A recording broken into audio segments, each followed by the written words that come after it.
नमस्कार दोस्तों, कैसे हैं आप सब। उम्मीद करता हूँ बहुत अच्छे होंगे। जैसा कि आपको पता ही है कि हमने भारतीय अर्थव्यवस्था शुरू किया था और यूपीएससी और पीसीएस के एग्ज़ाम के पॉइंट ऑफ व्यू से, और यह हमारा दूसरा चैप्टर है जिसका नाम है मुद्रा एवं बैंकिंग। मुद्रा एवं बैंकिंग का फर्स्ट पार्ट हम ख़त्म कर चुके हैं, जिसमें हमने समझा था कि मुद्रा क्या होती है, मुद्रा की शुरुआत कैसे हुई, उसका महत्व क्या है, प्रकार क्या है। फिर मुद्रा में हमने M1 M2 M3 समझा था, और उसके बाद हमने शुरुआत किया था बैंकिंग सिस्टम। और बैंकिंग सिस्टम में भी हमने दो प्रकार के मतलब बैंकिंग के बारे में समझा था। एक समझा था कि क्षेत्रीय ग्रामीण बैंक क्या है, उनकी शुरुआत कब हुई, कैसे हुई, और फिर प्रथम ग्रामीण बैंक कौन से थी, और उसके बाद उनके सामने क्या चुनौतियां हैं। उसके बाद उसी में हमने एक नाबार्ड के बारे में भी समझा था कि नाबार्ड की स्थापना कब हुई, कैसे हुई, और इस सब को देखा था।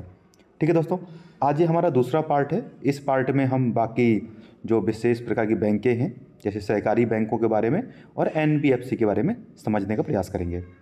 ठीक है, तो आइए सर्वप्रथम हमने जो समझा था इससे प्रीवियस वीडियो में, उससे संबंधित 2-3 प्रश्न करते हैं, उसके बाद फिर इसको शुरू करते हैं, ताकि थोड़ा सा आपका रिवीजन भी हो जाएगा और उसको करने।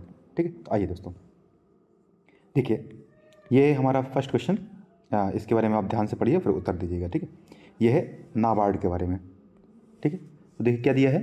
इसकी स्थापना 1982 में शिवरमन समिति के आधार पर सिफारिश पर की गई थी। तो क्या ये सही है कि नहीं है, एक बार आप सोचिए। अगर दूसरा हमारा जो पीछे वीडियो देखा था, फर्स्ट पार्ट देखा होगा, तो आपको इसका आंसर ज़रूर पता होगा। दूसरा प्रश्न, दूसरा स्टेटमेंट है कि नाबार्ड क्षेत्रीय ग्रामीण बैंकों को ये नियामक के रूप में कार्य करता है। तो क्या ये सही है कि नहीं है, देखिए। तीसरा, नाबार्ड पूरी तरह से भारत सरकार के स्वामित्व में है। क्या ये सही है कि नहीं है, तो बताइए। आइए एक एक करके देखते हैं। और जो हमारा फर्स्ट स्टेटमेंट है कि इसकी स्थापना शिवरमन समिति के सिफारिश पर की गई थी, ये पूरी तरीके से सही है। ठीक है, शिवरमन समिति ने ही इसकी सिफारिश की थी कि एक हमें सेपरेट बैंक की स्थापना करनी चाहिए, जो ग्रामीण क्षेत्रों में कृषि से संबंधित जो गतिविधियां हैं उनको देख रेख करें, अर्थात आरबीआई के काम को थोड़ा सा कम किया जाए, आरबीआई पर जो बोझ है उसको कम किया जाए। दूसरा मैंने बताया कि यह क्षेत्रीय ग्रामीण बैंकों के लिए भी नियामक रूप में कार्य करता है, ये भी सही है। यह क्षेत्रीय ग्रामीण बैंकों का नियमन भी करता है तथा उन्हें तकनीकी और वित्तीय सहायता भी प्रोवाइड करवाता है। ठीक है, जैसे कि नाबार्ड पूरी तरीके से भारत सरकार के स्वामित्व में है, ये भी सही है, यह पूरी तरीके से सरकारी बैंक है। तो तीनों स्टेटमेंट सही हैं, अर्थात हमारा तीनों कथन सही है, तो हम क्या कहेंगे कि तीनों सही है। ठीक है, तो ये देखिए ये इम्पोर्टेंट था। अब आइए दूसरा देखिए, ये है क्षेत्रीय ग्रामीण बैंकों से संबंधित प्रश्न हमारा ये। ठीक है, इसका फर्स्ट स्टेटमेंट देखिए क्या कह रहा है कि इन बैंकों की स्थापना शिवरमन समिति की अनुशंसा पर 1975 में की गई थी। तो आपको अभी पता है कि शिवरमन समिति की स्थापना समिति को गठन तो किया गया था 1981 में, और जिसके तहत 1982 में नाबार्ड की स्थापना की गई थी। तो यहाँ पर तो ये सही नहीं होगा। ठीक है, दूसरा दिया है कि इन बैंकों की स्थापना में राज्य सरकार एवं प्रवर्तक बैंक की पूंजी का समान अनुपात होता है। तो राज्य सरकार और प्रवर्तक बैंक यहाँ दिया है। तीसरा कह रहा है कि इनकी स्थापना का मुख्य उद्देश्य रियायती दरों पर कमजोर वर्गों को ऋण देना है। तो आइए एक एक करके देखते हैं। सर्वप्रथम की जो हमारी क्षेत्रीय ग्रामीण बैंकें हैं, इनकी स्थापना होती है वो है ठीक है नरसिम्हम समिति की सिफारिश पर। कौन सी? नरसिम्हम समिति की सिफारिश पर, ना कि शिवरमन समिति। ठीक है, तो क्या है नरसिम्हम समिति। ठीक है, नरसिम्हा प्रथम समिति है। इसकी नरसिम्हा समिति नाम से 2 समितियां हैं, प्रथम और द्वितीय। तो ये प्रथम समिति के सिफारिश पर की गई थी 1975 में। तो 1975 सही है, परंतु ये जो हमारा फर्स्ट पार्ट है ये रॉन्ग है। दूसरा कह रहा है कि इन बैंकों की स्थापना में राज्य सरकार एवं प्रवर्तक बैंक की समान पूंजी यानी कि का योगदान होता है। तो ऐसा भी नहीं है। देखिए मैं बताया था कि जो क्षेत्रीय ग्रामीण बैंकें हैं इसके जो योगदानकर्ता होते हैं वो 3 पार्ट में है। एक तो है केंद्र सरकार, ठीक है, दूसरे हैं राज्य सरकारें यानी जिस राज्य में स्थापना होगी, और तीसरा है एक प्रवर्तक बैंक जो उसे प्रमोट करेगा, प्रवर्तक बैंक, प्रमोटर बैंक, ठीक है। तो इसमें अगर देखें तो केंद्र की जो भूमिका होती है वो होती है 50%, 50%, और उसके बाद जो राज्य की भूमिका होती है वो महज 15% होती है, और प्रवर्तक जो बैंक होता है उसकी जो भूमिका होती है वो 35% है, उसकी पूंजी 35%, राज्य सरकार की पूंजी 15% और केंद्र सरकार की पूंजी 50% होती है। तो हमारा ये स्टेटमेंट भी रॉन्ग हो गया, फर्स्ट भी रॉन्ग है, सेकंड भी रॉन्ग है। तीसरा कह रहा है इनकी स्थापना का उद्देश्य रियायती दरों पर जो कमज़ोर वर्ग होते हैं उनको ऋण देना है, ये पूरी तरीके से सही है। तो पूछा कितने कथन सही हैं, तो एक कथन सही है और फर्स्ट और सेकंड रॉन्ग है हमारा, ठीक है। एक ही कथन सही है, वो है तीसरा, ठीक है। अब आइए क्वेश्चन और देखते हैं। ये मुद्रा से संबंधित है, तो इसमें देखते हैं क्या कह रहा है कि भारत में सभी करेंसी तथा सिक्के भारतीय रिजर्व बैंक द्वारा जारी किए जाते हैं। क्या ये सही है? देखिए। दूसरा, भारतीय मुद्रा अपरिवर्तनीय है, अर्थात केंद्रीय बैंक ये स्वर्ण से इसका विनियमन करने की बाध्यता नहीं है। तीसरा, आरबीआई पत्र मुद्रा का मूल्य अदा करने के लिए उत्तरदायी है। तो प्रथम कथन देखते हैं। फर्स्ट स्टेटमेंट पूरी तरीके से रॉन्ग है। मैं बता चुका हूँ कि जो हमारे देश में सिक्के हैं, ठीक है, सिक्के और 1 रुपये का नोट, 1 रुपये का जो नोट है वो मतलब जो फाइनेंस मिनिस्ट्री है, तो वित्त मंत्रालय तक जारी किया जाता है, तो फाइनेंस मिनिस्ट्री उसको जारी करती है, ना कि आरबीआई। आरबीआई जो जारी करती है सिर्फ जो 1 रुपये से ऊपर के नोट हैं, ठीक है, और फाइनेंस मिनिस्ट्री जारी करती है हमारी बाकी 1 रुपये के नोट और बाकी सिक्के। दूसरा कथन पूरी तरीके से सही है कि इसकी ऐसी कोई बाध्यता नहीं है। अगर हम यहीं से अगर देखें तो प्रथम काट दीजिए, फर्स्ट स्टेटमेंट तो ये गया और डी भी गया, बचा कौन सा हमारा 1 और 2। तो ये सही है कि अपरिवर्तनीय है और ऐसी कोई बाध्यता नहीं है। आरबीआई जो पत्र का मुद्रा होता है उसका अदा करने की जिम्मेदारी किसके पास है? आरबीआई के पास। उसमें आपने नोट देखा होता है ना कि दिया रहता है कि मैं धारक को इतने रुपए अदा करने का वचन देता हूँ। तो ये आरबीआई क्या है? जिम्मेदारी है, ठीक है। अब आइए हम अपने टॉपिक को शुरू करते हैं, ठीक है। हाँ, देखिए हमारा फर्स्ट टॉपिक जो है, ये नोट्स आपको हम अपने उसमें दे देंगे, ग्रुप में दे देंगे, तो वहाँ से आप इसको वो कर सकते हैं, ठीक है। ये आपको, तो देखिए हम पीछे का पढ़ चुके थे, आज हमारा जो है टॉपिक वो है सहकारी बैंक, कॉरपोरेट बैंक्स, ठीक है। कोऑपरेटिव बैंक, सॉरी कॉरपोरेट नहीं, कोऑपरेटिव बैंक्स।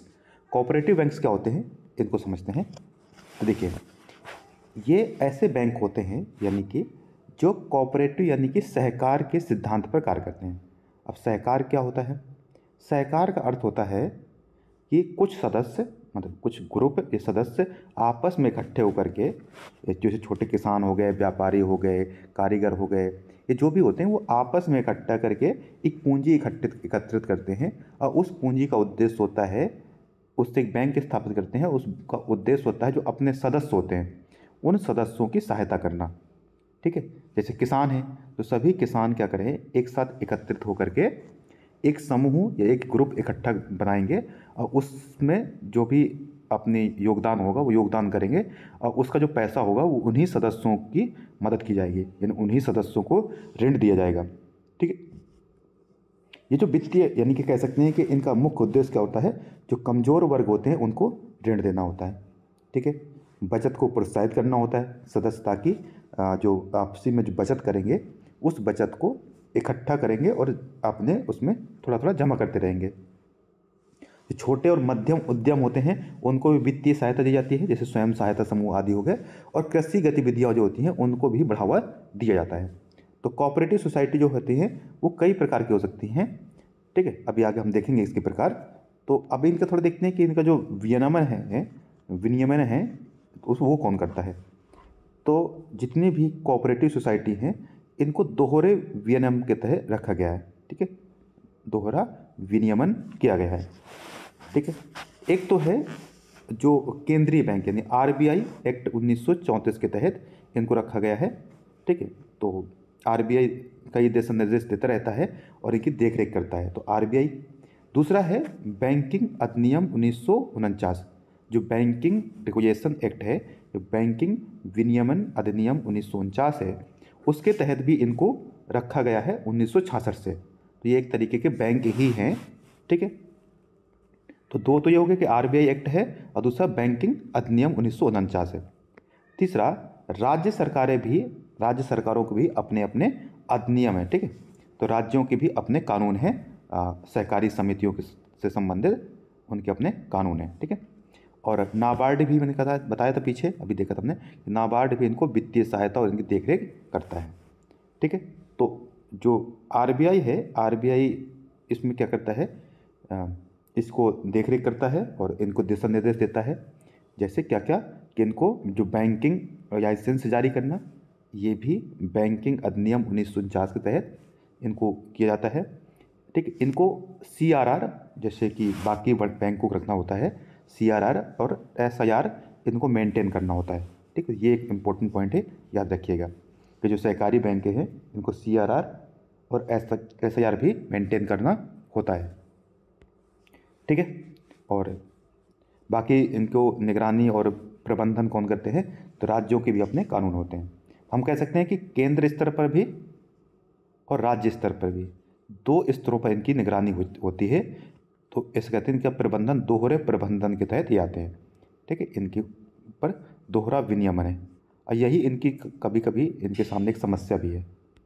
ठीक है, क्योंकि दोहरे विनियमन से क्या होता है कि कई बार एक दूसरे के कानून, एक दूसरे मतलब जो राज्य सरकार के कानून और केंद्र के कानून ऊपर एक दूसरे के ऊपर क्या करते हैं, ओवरलैप कर जाते हैं। इस वजह से इनका विनियमन सही से नहीं हो पाता है। ठीक है, अब आइए हम देखते हैं आगे।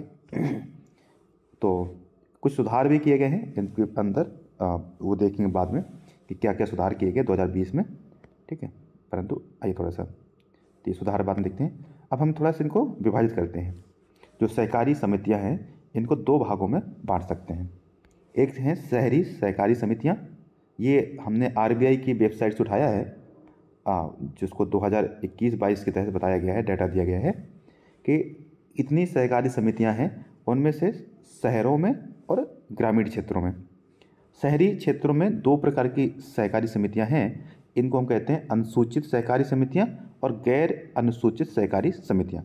जो अनुसूचित हैं वो 52 हैं और जो गैर अनुसूचित है वो 1462 हैं। अगर वहीं अगर गांव स्तर पर देखें, ग्रामीण क्षेत्र पे, तो दो टाइप के हैं, एक शॉर्ट टर्म और है यानी कि और एक है दीर्घावधि यानी कि लॉन्ग टर्म। शॉर्ट टर्म की बात करते हैं तो ये होती है जिसको हम कहते हैं नीचे से कहते हैं पैक्स, पीएससीज कहते हैं इनको। ठीक है, पीएससीज जो गांव क्षेत्र में ग्रामीण स्तर पर होती है। दूसरी होती है डिस्ट्रिक्ट स्तर पर। ठीक है, जिनको हम डीसीसीबी कहते हैं। ठीक है, डीसीसीबी कहते हैं, डीसीसीबी। ठीक है, और दूसरी होती है राज्य स्तर पर जिसको हम कहते हैं एसटीसीबी। ठीक है, स्टेट कोऑपरेटिव बैंक्स, और ये है डिस्ट्रिक्ट कोऑपरेटिव बैंक। ठीक, ग्रामीण स्तर पर, डिस्ट्रिक्ट स्तर पर और गांव के स्तर पर। गांव के स्तर पर जो है उनको पैक्स कहते हैं, पीएससीएस प्राइमरी। ठीक है, एग्रीकल्चर कोऑपरेटिव कहते हैं इनको। ठीक है, और बाकी राज्य स्तर पर तो एक तो हो गया हमारा राज्य सहकारी बैंक, दूसरा हो गया डिस्ट्रिक्ट। ठीक है, जो डिस्ट्रिक्ट सहकारी बैंक हो गए सहकारी, और तीसरे हो गए प्राथमिक कृषि ऋण समितियाँ, क्या कहते हैं, प्राथमिक कृषि ऋण समितियाँ। और जो दीर्घावधिक होती हैं, जो 1 वर्ष से ज़्यादा का लोन देती हैं, ऋण देती हैं, उनको भी हम दो भागों में बांट सकते हैं। एक को हम कहते हैं पीसीएआरडीबी, पीसीएआरडीबी, और दूसरा है एससीएआरडीबी। ठीक है, तो आगे देखते हैं इनको, आगे एक एक करके समझ में सारी बातें आ जाएंगी। तो देखिए ये है ग्रामीण ऋण समितियाँ, 3 हैं, मतलब बता दें 2 प्रकार की हैं। एक तो है शॉर्ट टर्म और दूसरे हैं लॉन्ग टर्म। ठीक है, शॉर्ट टर्म में कौन कौन से होते हैं, पैक्स आती हैं जो सबसे नीचे स्तर पर, गांव स्तर पर काम करती हैं। ये किसानों को बीज, उर्वरक, कीटनाशक आदि आवश्यकता के तहत ऋण प्रदान करती हैं। और छोटे मोटे ऋण जो होते हैं वो स्थानीय स्तर पर, जो ग्रामीण स्तर होता है, वहाँ के किसानों को या छोटे जो उद्योग धंधे होते हैं उनको, कुटीर उद्योग को ये ऋण देते हैं। दूसरे होते हैं डिस्ट्रिक्ट स्तर पर, ठीक है, ये पैक्स को धन देती हैं। ठीक है, ये धन किसको प्रोवाइड करती हैं? पैक्स को, जो हैं प्राथमिक कृषि समितियां हैं, साख समितियां हैं, उनको ये ऋण प्रोवाइड करते हैं, शॉर्ट टर्म और मिड टर्म का। ठीक है, इनका जो प्रबंधन होता है वो इनके निदेशक जो मंडल होता है उसके तहत इनका प्रबंधन किया जाता है। ठीक है, तीसरा होती है राज्य सहकारी समितियां, उसके ऊपर इनको ये जो वित्तीय सहायता प्रदान करती हैं वो किसको करती हैं? डिस्ट्रिक्ट जो कोऑपरेटिव सोसाइटी होती हैं उनको ये सहायता प्रदान करती हैं, साथ में नीतियां बनाते हैं और गाइडेंस भी देते रहते हैं। ठीक है, जैसे उदाहरण दिया है महाराष्ट्र राज्य सहकारी बैंक। अब आते हैं लॉन्ग टर्म क्रेडिट स्ट्रक्चर जो है, उसमें बताया था एक तो प्राथमिक भूमि विकास बैंक है, एक है प्राथमिक भूमि विकास जो स्थानीय स्तर पर होते हैं, और दूसरे होते हैं जिसको राज्य कृषि और ग्रामीण विकास बैंक कहते हैं। ये हर राज्य के हिसाब से अपने अपने हैं, राज्य स्तर पर काम करते हैं। दो हो गए राज्य कृषि और ग्रामीण विकास बैंक, SCARDB कहते हैं, और दूसरे हैं प्राथमिक भूमि विकास बैंक। ठीक है, तो इन बहुत ज़्यादा इम्पोर्टेंट ये नहीं है, ये बस ये याद रखिएगा।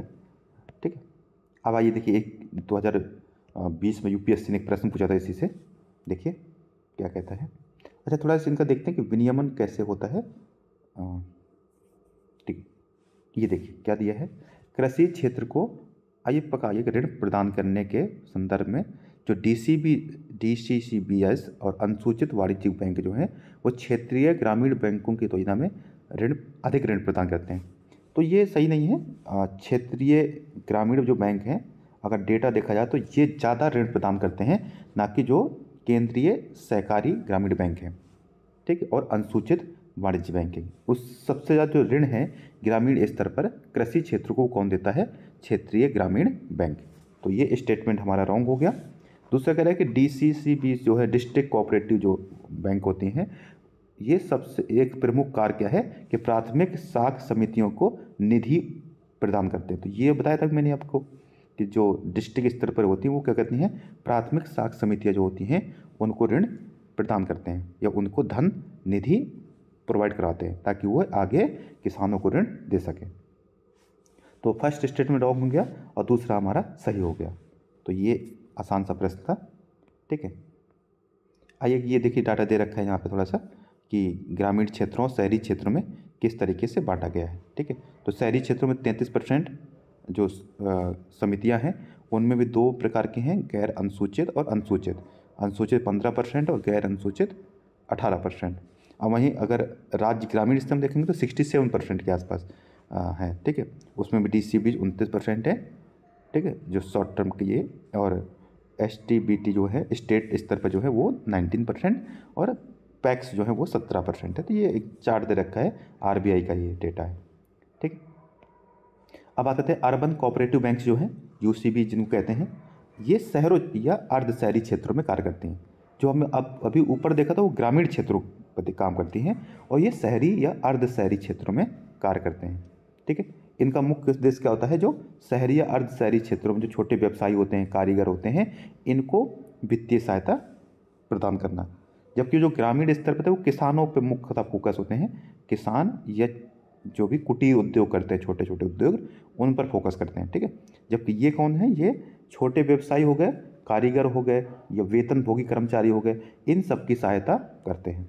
ठीक है, अच्छा, जितने भी कोऑपरेटिव सोसाइटी होते हैं वो एक वोट एक सदस्य के सिद्धांत पर कार्य करते हैं, अर्थात उसके जितने भी सदस्य होते हैं सभी को बराबर वोटिंग राइट का अधिकार होता है, ये याद रखिएगा। ठीक है, तो ये ऐसे करते हैं। इनका मुख्य कार्य क्या होता है कि जो अपने सदस्य होते हैं उन सदस्यों से जमा राशि स्वीकार करना, छोटे मोटे जो ऋण होते हैं अपने सदस्यों को ऋण प्रोवाइड करना, यानी कि उनके जमा स्वीकार करना, छोटे ऋण प्रदान करना और वित्तीय समावेशन जो है उसको बढ़ावा देना है। अगर आप इसका कानूनी ढांचा देखा जाए तो इनका कानूनी ढांचा क्या है कि ये भी बैंकिंग अधिनियम 1949 के तहत आते हैं और इनको भी CRR और SIR का मतलब ये क्या होते हैं आगे पढ़ेंगे, अभी याद रखिए ये कुछ बैंकों को रखना पड़ता है इसको मानना पड़ता है। ठीक है। और जो सहकारी समितियां होती हैं इनको राज्य स्तर के कानून के तहत भी आती हैं। अगर ये एक राज्य के अंदर है तो उस राज्य का कानून होगा, और अगर एक राज्य से यानी एक से ज़्यादा राज्यों के अंदर है तो फिर केंद्रीय जो अधिनियम है उसको मानना पड़ता है, केंद्र सरकार का अधिनियम है। ठीक है। तो सहकारी समितियों के राज्य का अधिनियम है और केंद्र का भी अधिनियम है। अच्छा, इनका जो विनियमन करता है वो राज्य, अगर एक ही राज्य के अंदर कोऑपरेटिव सोसाइटी है तो उस राज्य का जो रजिस्ट्रार होता है उसके तहत आते हैं। ठीक है। उसका विनियमन करता है राज्य का रजिस्ट्रार जो होता है, और अगर केंद्र के स्तर पर तो फिर केंद्रीय रजिस्ट्रार इसको विनियमित करता है। ठीक है। ये याद रखिएगा कि राज्य का रजिस्ट्रार जो होता है वो, या फिर केंद्र स्तर पर यानी बहुराज्य है तो फिर केंद्रीय रजिस्ट्रार उसको विनियमित करता है, अगर एक से ज़्यादा राज्यों पर विस्तृत हो तो। ठीक है। तो ये हो गया इसके बारे में। अच्छा, एक प्रश्न देखिए, यूपीएससी ने इसको भी पूछा था। क्या दिया जाता है कि भारत में सहकारी समिति बैंकों के संदर्भ में निम्न कथनों पर विचार कीजिए। ये 2021 में पूछा गया था। क्या पूछा है इसमें? राज्य सरकारों द्वारा स्थापित स्थानीय मंडलियों द्वारा इनका पर्यवेक्षण व विनियमन किया जाता है।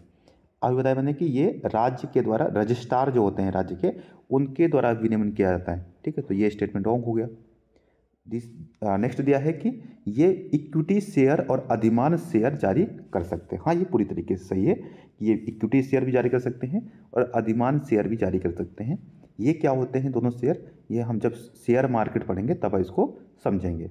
तीसरा दिया है कि उन्हें 1966 में एक संशोधन के द्वारा बैंकिंग विनियमन अधिनियम 1949 के तहत इनको स्थापित वो किया गया था, मतलब इनके अंडर में वो किया गया था। तो ये भी बताया था मैंने पीछे कि 1966 में ऐसा किया गया था। तो दूसरा और तीसरा कथन सही है, प्रथम कथन रॉन्ग है। और वैसे भी अगर हम देखते हैं फर्स्ट रॉन्ग था तो इसको हटाते, इसको हटाते और इसको हटाते तो ये हमारा आंसर बी आ जाता। बी सही है पूरी तरीके से। ठीक है। देखिए, ये कुछ डेटा दे रखा है कि अभी किस राज्य में कितनी समितियां हैं, ये सब दे रखा है। ये इतना इंपॉर्टेंट नहीं है, आप वैसे चाहें तो स्टेट पी से हिसाब से याद करना चाहे तो कर सकते हैं, अदरवाइज छोड़ दीजिए इसको। ठीक है। अच्छा, देखिए 2021 में आरबीआई ने जो जो यूसीबीज हैं उनको 4 स्तरों पे विभाजित किया था। ठीक है। टियर 1, टियर 2, टीयर 3 और टियर 4 में।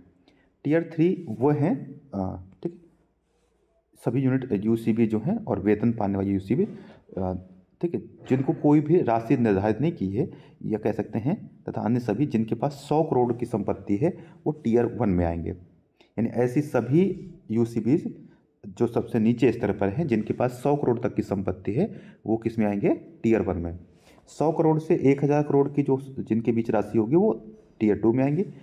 सॉरी, हाँ, 100 करोड़ से 1000 करोड़, और 1000 करोड़ से 10,000 करोड़ जो होंगे वो टियर 3 में आएंगे, और 10,000 से जो ऊपर के होंगे उनको टियर 4 में रखा जाएगा, और इनके ऊपर विनियमन भी उसी हिसाब से किया जाएगा। इसको हम आगे करंट अफेयर में भी कवर करेंगे, तो अभी इतना जान रखिए।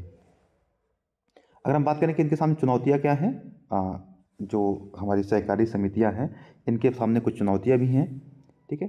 एक तो वही पता है हमें कि जो दोहरे नियंत्रण की वजह से इनके ऊपर एक राज्य का नियंत्रण है और केंद्र का नियंत्रण है, तो इस वजह से समन्वय नहीं हो पाता है और समन्वय की कमी रहती है।